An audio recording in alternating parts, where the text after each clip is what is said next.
The monsoon winds they carry lot of moisture. Moisture यानी पानी की बूंदें उसमें होती हैं, वो हैवी होती है वो air. They cause rainfall in most parts of India. और जहाँ पर वो क्लाउड्स वो मॉइस्चर होल्ड नहीं कर पाता है तो वहाँ पर बारिश हो जाती है. Rainfall distribution is highly uneven. इसीलिए पूरे पार्ट्स ऑफ इंडिया में रेनफॉल डिस्ट्रीब्यूशन इतने इवनली नहीं होता, सही मात्रा में नहीं होता है. ऐसा नहीं है कि ये एरिया है, ये एरिया है, ये हमारा इंडिया है, तो ये पूरे में नहीं होती बारिश. कहीं कहीं होती है, कहीं कहीं होती है. Okay. Parts of Meghalaya receive about 800 centimetres of annual rainfall. Meghalaya में बारिश बहुत ज़्यादा होती है, 800 centimetres of annual rainfall, while some areas in Rajasthan receive less than 10 centimetres. सोचिए ज़रा, 800 सेंटीमीटर्स मेघालय में ज़रूरत से ज़्यादा बारिश हो जाती है, लेकिन वहीं देखा जाए राजस्थान में तो वो 10 सेंटीमीटर्स ऑफ रेन ही हो पाती है पूरे साल में. Now we will come to the coast of Tamil Nadu remains dry. अब देखिए, ये भी इंडिया का पार्ट है, वो भी इंडिया का पार्ट है, लेकिन coast of Tamil Nadu remains dry from June to September. मतलब जहाँ बारिश होनी चाहिए यहाँ पर यहाँ नहीं होती है, वो तो ड्राई होता है. Here it rains between November and January. पर यहाँ पर नवंबर और जनवरी में रेन होती है. तो हर जगह की रेनफॉल का जो टाइम है वो सब जगह अलग अलग मंथ्स का होता है. और इस समय क्या क्या मिलता है? Plum, peaches and cherries are available during this season. ये ऐसे रेनफॉल सीजन में, जब रेनफॉल मानसून सीजन में क्या क्या हमें फ्रूट्स मिलते हैं. क्वेश्चन आएगा कि what type of fruits do you get in monsoon season, then you will answer like this: plums, peaches and cherries. Plums, peaches and cherries are available during this season. Now we will come to the quick recap of the chapter. Now quick recap, we can see that first point is weather changes every day. Weather तो मौसम तो रोज वो होता है, रोज change होता है, लेकिन climate remains the same for years. यही हमने स्टार्टिंग में पढ़ा था चैप्टर के. Temperature and rainfall effect the climate of a place. जो टेम्परेचर होता है और बारिश, टेम्परेचर दो पॉइंट्स हैं जिससे क्लाइमेट चेंज होता है. वो दो पॉइंट्स कौन से हैं? Temperature and rainfall. There are three main regions in India. Sorry, there are three main seasons in India. Three main seasons कौन से हैं आप बताएंगे बच्चों? कौन कौन से सीजन है आप बताइए? One is winter, second is summer and third is monsoon. And each season has its own feature. Okay. Now we will come to the read and answer question, which we have to tick the correct options. First is, which of these is not a season? Stormy. हमने 3 season पढ़े हैं ना, अब आप बताओ. Stormy, monsoon, summer, winter. कौन से season नहीं है? मॉनसून तो सीजन है, समर तो सीजन है, विंटर तो सीजन है, तो कौन सा सीजन नहीं है? Stormy is not a season. Second is, which of these places enjoy pleasant weather even during winter? Gangtok, Srinagar, Mumbai and Shimla. Shimla में बहुत ठंड होती है, श्रीनगर में बहुत ज़्यादा ठंड होती है, गैंगटॉक में भी ठंड होती है. ठंड कहाँ नहीं होती? मुंबई में. तो हम कहाँ एंजॉय कर सकते हैं? मुंबई में. तो which of these places enjoy pleasant weather? Mumbai पे टिक हो जाएगा. Which of these is a common during summer? Summer में ये बहुत कॉमन है. स्नोफॉल, डस्ट स्टॉर्म, फॉग या रेन. तो समर में क्या होता है? गरम गरम हवा चलती है और धूल भरी हवा चलती है. When does the monsoon season start? जनवरी में शुरू होता है, जून में शुरू होता है, अगस्त में शुरू होता है या दिसंबर में शुरू होता है? हमारी बारिश कहाँ शुरू होती है? किस मंथ से शुरू होती है? कई जगह जून से शुरू होती है, कई जगह जुलाई से शुरू होती है.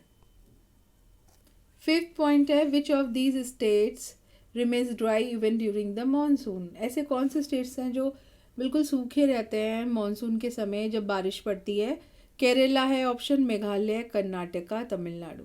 तो सबसे सूखा कौन सा रहता है? तमिलनाडु. यहाँ पर हमने पढ़ा था ना कि यहाँ पर हॉट एंड ड्राई रहता है. फ्रॉम जून टू सितंबर यहाँ पर हॉट एंड ड्राई रहता है.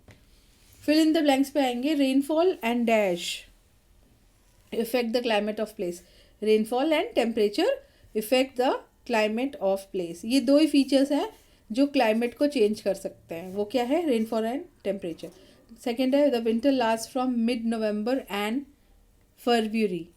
The winter last from mid November and February. The wind third is the wind which blow from west during winter are called western disturbances. जो western से wind आती है blow करके, वो क्या नाम है उसका? Western disturbance.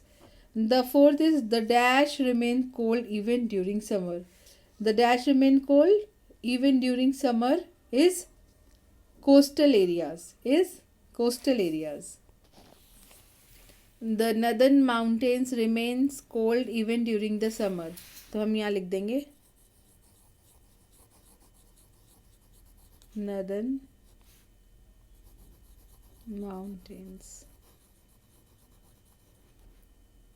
Okay. Fifth point है the dash winds blow from sea towards land. The monsoon winds blow from sea towards land. Now we will come to the page number 50 in which questions are there.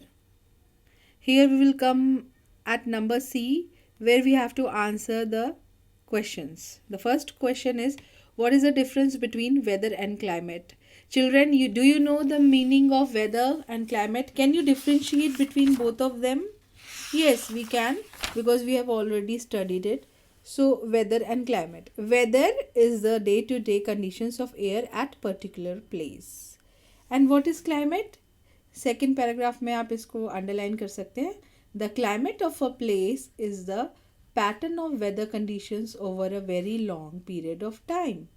बस ये दोनों आपको definition लिख देना है, answer complete हो जाएगा. उसके बाद है what role do the western disturbances play? Strong winds from the west called western disturbance. पहले हम western disturbance को define कर देंगे and it plays a role of by causing a light rainfall in the plains and snowfall in the northern mountains. ये उसका role है. Okay. Now the third question is, how are monsoon winds useful? Do you know what are monsoon winds? You know? Yes, we know. Winds which blow from Arabian Sea. This is page number 48. In this you can underline winds which blow from Arabian Sea and from the Bay of Bengal towards the land. They are called monsoon winds. And how they are useful? They are useful because they carry a lot of moisture and they cause rainfall in many parts of India. ये उसका usefulness है कि वो कैसे useful है, क्योंकि वो हर जगह पार्ट ऑफ इंडिया में बारिश करवाती है. Monsoon winds. Now we will come to the fourth question which is which state in India receives the highest rainfall. यहाँ पर हमें ये देखना होगा कि ये बोल रहा है कि which state in India receives the highest rainfall and which state receives the lowest rainfall. तो हाईएस्ट रेनफॉल कौन सा स्टेट है? फटाफट बताओ कौन सा है? Meghalaya. And specifically 800 centimetres of rainfall in a year होती है यहाँ पर. And the village name is Mawsynram village in Cherrapunji in Meghalaya. And which state receives the lowest rainfall? It is Rajasthan. Rajasthan receives lowest rainfall. It is 10 centimeters in a year. See how much less it is. Okay, so these were the question answers.